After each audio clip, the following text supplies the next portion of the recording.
gente nos odie más. Eso es, y otra cosa, la historia de ese vergel. Déjate pues de palabras, y si quieres conocer quién somos nosotros, llega, toma las armas y ven, y prometo que la tierra infame has de morder.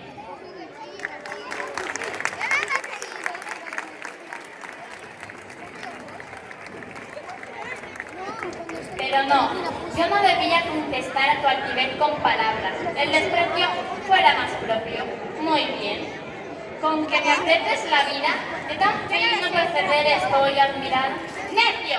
Me tienes ya en su poder. No sabes que para entrar aquí, donde yo esté, las filas de mis guerreros, las tuyas han de romper. No ves cuál reluce el hierro. Tampoco distingues bien ese topete de turbantes que aparecen por doquier.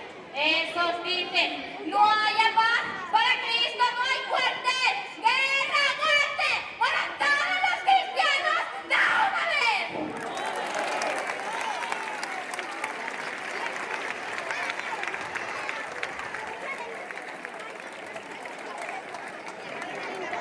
Esto dirás a don Jaime, que yo, el caudillo Mohamed, desprecio su caridad. Que venga Aragonés y verá cómo consigo que se humille ante mis pies.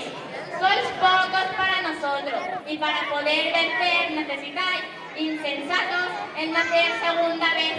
No nos creáis tan cobardes que para faltar al deber y al proponernos tal cosa, fue mucha tu brillantez. Si he escuchado tus palabras y me sostuve, fue porque te ampara y protege el embajador es la ley. Aléjate pues, y